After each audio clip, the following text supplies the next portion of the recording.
Okay. So speaking of theaters, speaking of trailers, speaking of all that. So, and Kyle said this to me the other day, and so I've seen some pretty ridiculous lawsuits in my time. I've heard some pretty ridiculous lawsuits. Whether it's the woman spilling the coffee on herself in McDonald's and getting $3 million because it was too hot, or whether it was, some kids that were psychologically damaged because, cast members took their hats off in Disney World. And okay, this has to rate right up there. Now, why am I saying this? Because there were two people that filed an injunction.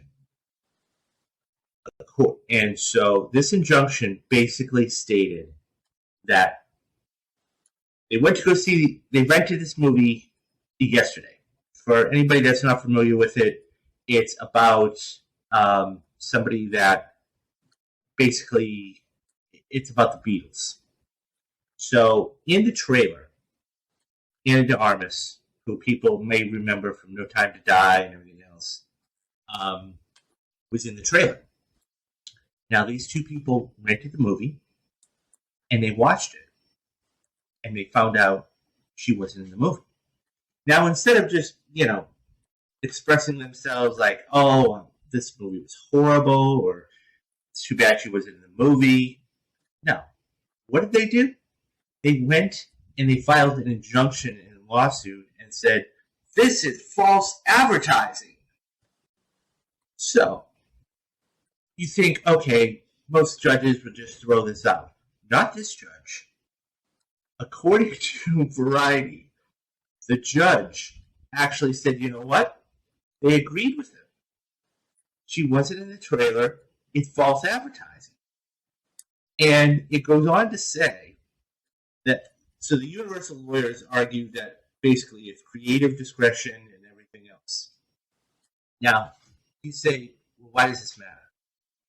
Because if this is upheld, by the way, it was $3.99 each. The movie was $3.99 each that they rented. And here's where it gets better and better. They're looking for $5 million. That's right. I said that right, folks. $5 million. Now,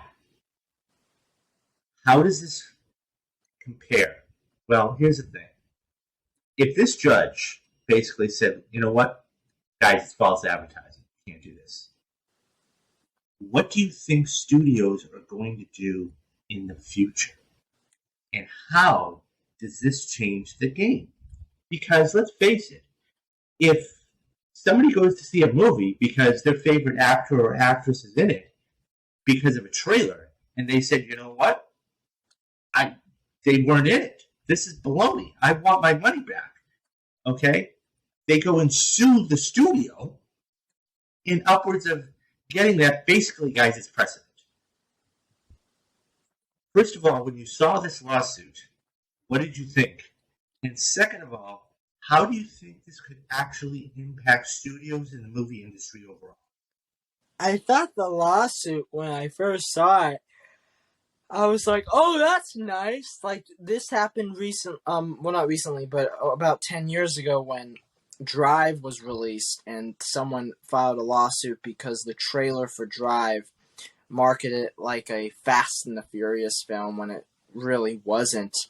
And I think, I don't remember if they won or not, but I think, personally, I'm kind of like torn because one part of me is like, yeah, get the studio because, they have all the money in the world and they did show you something in a trailer that wasn't in the movie.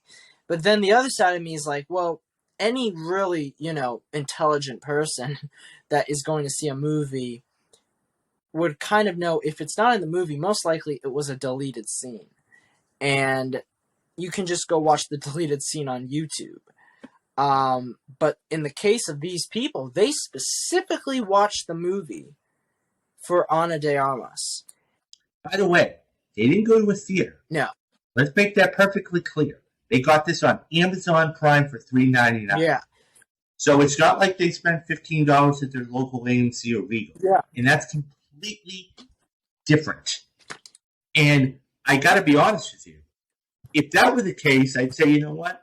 Okay, fine. Maybe it's false advertising there. But the fact that they got it at home and they made a specific choice to actually do it, I love watching trailers prior to seeing a movie. Yeah. So if you watch the trailer, and by the way, there's no guarantee how long she was going to be in the movie. She could have been in the movie 5 minutes. Would they have still done that? I don't even know, David. Like, I don't even know how they watched it because, like, it's. I wonder if they watched the trailer like 3 years ago, and they were like, "Wow, I always wanted to watch this Ana de Armas movie. Let me watch it now." And because Amazon, like, they don't go out and just show you trailers willy-nilly unless they specifically went to watch it. Like, there's a confusing thing there. The other question you asked me, though, how will this affect the trailer if, like, this wins? And I think what's interesting is there's this the thing about trailers is they are marketing. And what marketing does is you need to market a movie during a certain period of time, a certain window. And we've seen time and time again movies that release their trailers too early. So a good example would be the first trailer for Shazam. The first trailer for Shazam was released. So the movie came out in April of 2019. Do you know when the first trailer was released, David, if you can guess? No. July. No idea. July of 2018. Oh. And the thing is, it's like that is still, pretty far ahead of time. Do you wonder how many scenes, like, they could probably cut in that period of time? They could delete scenes from the movie that aren't working. They could also change scenes from the movie, as they did with Justice League. If you remember when Justice League was originally going to come out, Zack Snyder was going to direct the film, and then they brought Joss Whedon on board, and the movie changed to the point where scenes from the movie that were released with the first two trailers were not released when the movie came out. And also scenes look different. For instance, they took like the sky and it was like a dark black, like a regular looking night sky, and they made it red in the actual movie. And they do this because it's a movie that's being released. And in the case of yesterday, they had a scene with Ana de Armas, and they decided that Ana de Armas isn't, going to be in this movie because it might take away from the story, and they cut it out. Now, what this might cause when it comes to trailers in the future, they might wait to release trailers. They might not release a trailer a year in advance. They might do what they're doing with The Flash and not release it until February if it comes out in June, so only a few months before the release. They might also be very picky on what they release in the trailer. They might be like, you know what? Let's only release scenes in the trailer with our main character in them. Let's not show other actors in the movie, especially ones that we might cut out. And there's another idea there that they could say in front of a trailer, the scenes in this trailer may not be in the finished film. Put up a disclaimer. Yeah, you're putting up a disclaimer saying, all scenes in this trailer may not be actually in the movie, which they could do. And I think, to be absolutely honest, Kyle, that's probably the best way to get around. Yeah.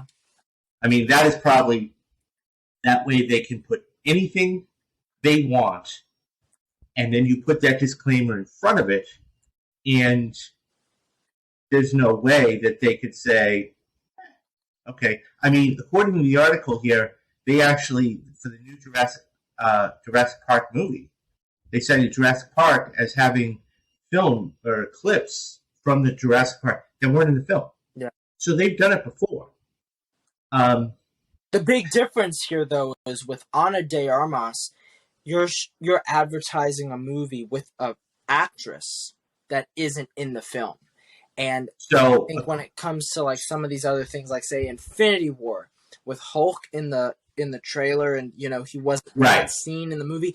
Hulk is still in the movie, so you can Right. say that Hulk is in the movie. But with Anna, she isn't even in the finished cut of yesterday. So yeah. So according to the screenwriter Richard Curtis, he explained that Armistice was cut because audiences didn't like the idea of the main character straying away from his primary love interest. So, you know what? At the end of the day, I think what you said about having the disclaimer there at the beginning is probably going to be the way to get around this. But this is ridiculous. This is two people just trying to get, you always hear the word or the phrase cash grab. That's what this is. Cash grab. Because you didn't like the way they did something, so you know what? I'm going to try and benefit off it. Anyways, guys, what do you guys think about this? I'm dying to hear your thoughts. Do you think this is one of the stupidest things that you've ever heard of? Or do you think they were actually right in suing Universal? And do you think they should get paid for it? Leave your thoughts down in the comments. I'm dying to hear what you guys think.